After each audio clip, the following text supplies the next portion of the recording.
Can you guys hear that?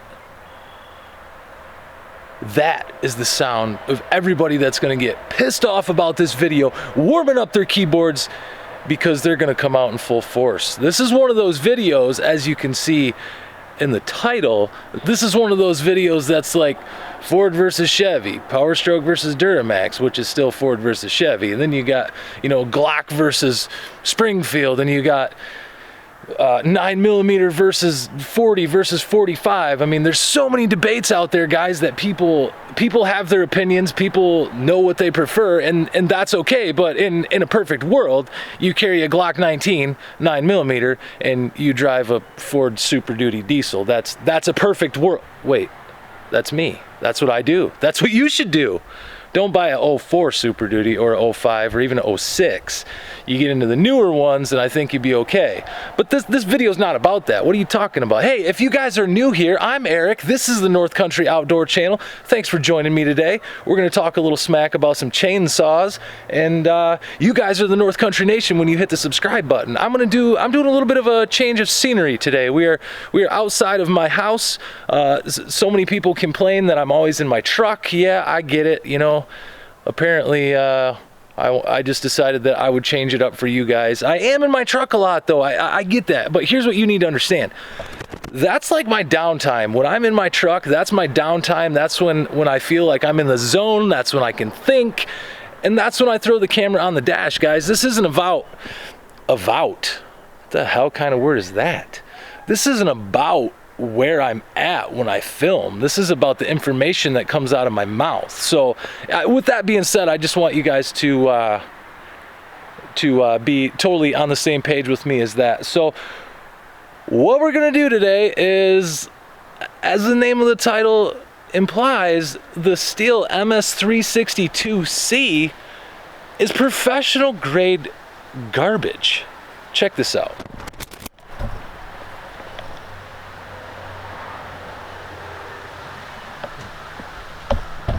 Okay, so what I'm going to do here is I'm going to get situated. Let's see if I can set this up in a decent manner here so we can talk. What the heck? This is one of those Gorilla Pods, and I can't get it right where I want it. I think that'll work. Okay, so the first thing that's important to understand is, yes, my hat's on backwards. No, I don't like the way this hat looks forward, so I just rock it backwards. Anyways, what's important here is I grew up in a logging family. Excuse me. My grandfather was a woodworker, and he did a lot of logging and actually made his own boards out of logs. My family owns a sawmill, and we put up 30 cord a year. I'm not talking face cord, I'm talking cord, pulp cord, to heat 2 wood stoves in the house and 1 in the garage at my grandparents' house. So we put up a lot of wood, we ran a lot of chainsaws. Now growing up, we ran Johnson Red, and to this day it's my dad's saw, but we still use it in the company from time to time. He still has an old 630 Super Johnson Red, and that thing is an animal. It just, oh man, back when they made chainsaws, right? Back when they made chainsaws that were actually worth the crap. So I grew up on Johnson Red, and then Grandpa switched to Husqvarna and started running Husqvarna. Hear the cicadas? It's hot out today, boys and girls, here in the northern Michigan. So he switched to Husqvarna, started running Husqvarna. As I got a little bit older, you know, that was kind of where I decided that I was gonna go with all of my small outdoor power equipment. I was gonna run Husqvarna. So I started running Husqvarna back when I was doing lawns, and this is just a backstory. You guys got to hear all of this for it to all make sense. And I blew up a weed whip, and I blew up a chainsaw, and I blew up a leaf blower, and I was running, you know, the one, I guess I was running my dirt bike gas in it, and the oil wasn't suited for that, blah, blah, blah, whatever. It blew up, and I decided at that point, man, I don't know if I want to continue with Husqvarna. In fact, back when I was mowing lawns, I had a Husqvarna zero-turn mower, a MZT 52, and that was a decent mower. So fast forward, and here we are. I'm a tree guy, and I have to decide, what do I want to run for chainsaws? Now, naturally, I had a couple of my own saws, but they weren't professional grade, so I decided, okay, Granddad wore Red Wing boots, I'm gonna wear Red Wing boots. Granddad ran Husqvarna saws, I'm gonna run Husqvarna saws, right? So I bought a couple Husqvarna saws. I still have a couple Husqvarna saws in my fleet. And I started having issues with my 562. I actually got mad and I threw it out of a tree. Like, I threw it. It went in, it got fixed, no damage from throwing it. It just wasn't running right. I was way up in a tree and it wouldn't start, and I got upset. I'm sorry, I'm human, I get pissed, I chucked it. It doesn't matter that it was an $800 saw at that point. You're just frustrated, sweating, dripping sweat, you know, you can't get the damn thing started. F this thing, poof, somebody get me a new saw. So, once I got it back, it actually runs really well. It's one of my favorite saws that I have. It's actually my dad's favorite saw. It's his go-to saw when he's working with me. He always grabs a Husqvarna 562. Okay, so I had a couple issues with that, and I'm like, man, I don't know what to do here. And I had a couple other Husqvarna saws as well that were okay saws, nothing real fancy. I think one was a 340, our little brush saw that we keep next to the chipper, 450. And a 445, just smaller saws, nothing real XP professional grade except for the 562. So then I'm like, I need to get a top handle arborist saw. What do I get? So I started doing a little research and this and that, and everybody talks about Stihl. Stihl this and Stihl that, and Stihl's so great, and the loggers use Stihl, and blah, blah, blah, blah, blah, right? So I go and I buy a 201T top handle, and it is the most amazing saw that I own. I mean, this thing is legit a powerhouse. It's got a 13-inch bar on it. If the bar will fit through the wood, it will cut through the wood. It will not complain. It will not bog down. It is an amazing saw, right? So I buy that. Then Stihl has this, what they call their combi system, where you buy the power head and you can put all sorts of attachments on it. Well, I needed a pole saw. So I went out and I needed a weed whip for here at home. So I was like, you know what, and I can get all these other attachments for it. I'm gonna try the combi system here. So then I got the Stihl combi system, and I really like that. So then it comes time, as I grow, as I make more money, you need more saws, you just do. So I'm like, okay, everybody talks so highly about Stihl, and I like the top handle, I like the combi head. I'm gonna go ahead, I'm gonna pull the trigger on a professional grade Stihl chainsaw. So I went and I picked up the MS362, and for I would say the first couple weeks it was good. It was great. And then this happened. It doesn't want to stay running. And you come through a log, you know, full power, yeah, and then you let off at the end and it just dies. And it's the most annoying thing in the freaking world. And you're constantly trying to start it. And here's the thing. You know what, let me just insert a clip right here. I took a clip. This is what it does. This is the fits that I have with it, and this has been ongoing for the better part of last fall and all through this summer. So here's a clip, check this out.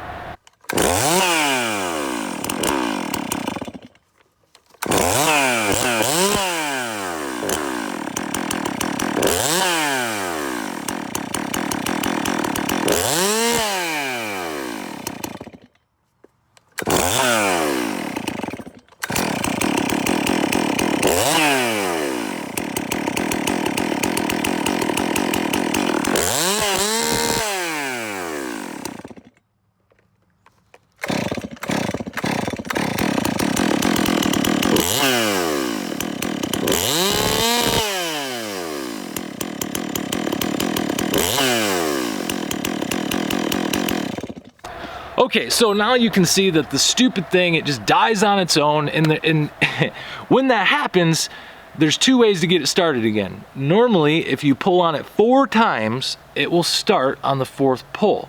Or you can do what's totally advised against and put your hand on the throttle, one hand on the throttle, and pull it over, and it starts right up, but then the chain's moving, and, you know, yeah, I guess you could set the chain brake, but all those little things, it's just a pain in the ass. This shouldn't have to happen, right?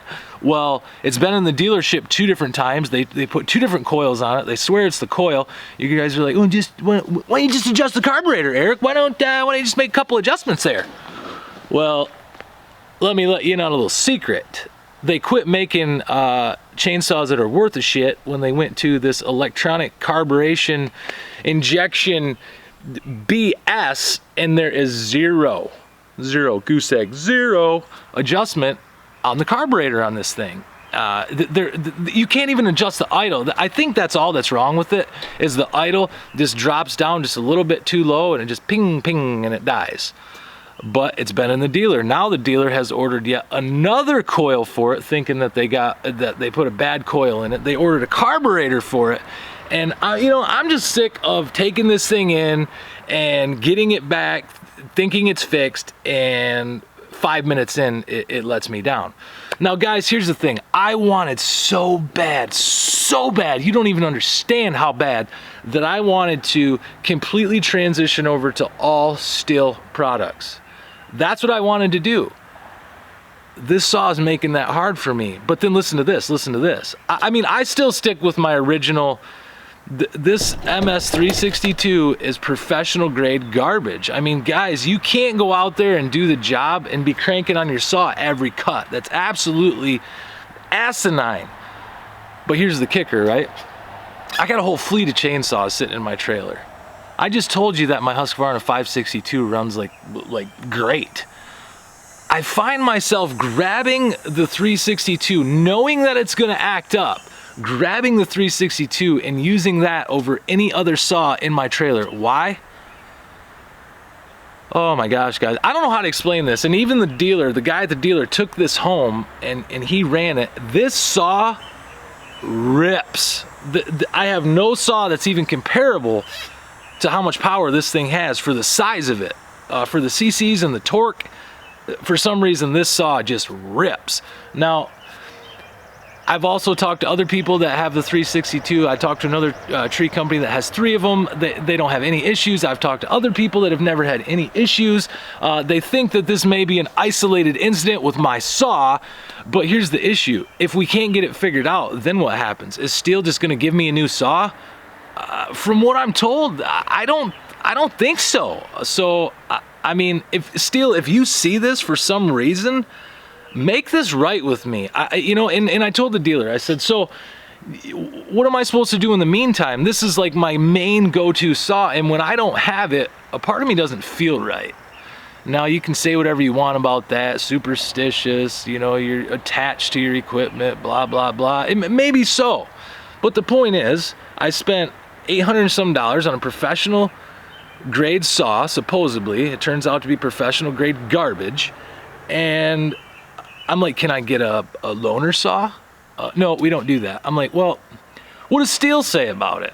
They said, well, honestly, Stihl's customer service isn't that great, and you call them up and say, hey, here's the issue, this guy needs another saw, and you know what Stihl comes back with? Which, it's pretty good, really, on their part, but it's bullshit at the same time. Well, if he's a real tree guy, he's gonna have more than one saw. Absolutely true. I think I have 7 or 8, maybe even 9 saws in my trailer. I don't want those other ones for certain tasks. I want this one. I spent the money on this one because this is the one I freaking wanted. So with that being said, I will keep you guys updated on this saw. This is an ongoing thing. I work my equipment. People are gonna roll in, and I say this all the time, and they're gonna shit on me.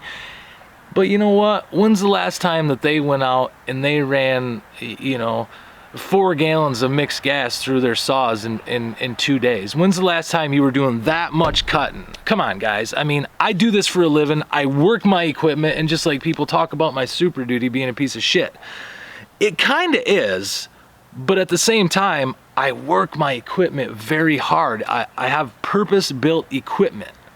So this video is already running a little bit longer than I wanted it to. It's almost up to 15 minutes. This is my opinion on the Stihl MS362C. The electronic carburation is a joke, and it needs to be fixed, and Stihl needs to do something for me as a consumer in this situation. I will continue to keep you guys updated. Oh, I was also gonna ask you guys, I know I don't have a big channel, but I'm really thinking about starting a Patreon for those that want to support me and help me out financially, you know, with monthly pledges and such, just because it's getting to the point that, hey, there's my best friend's dog. He lives 2 houses down. Check this out. Dixie, what are you doing?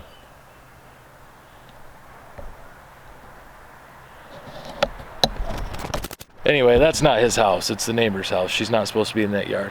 What was I saying? Oh, it gets really hard to take it. How do I explain this? Now I'm gonna get made fun of for stuttering. God, sometimes YouTube is such a crap show.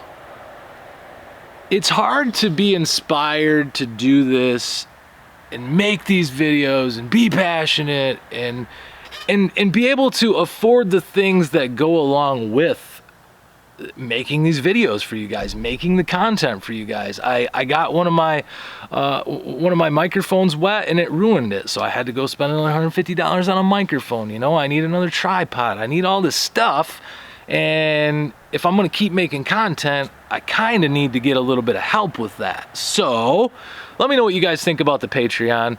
Other than that, guys, thanks for hanging out with me. Hopefully you enjoyed today's video. Hopefully you got something out of it. And the funny thing is I'm gonna give my 362 a 2.5 out of 5 stars, okay?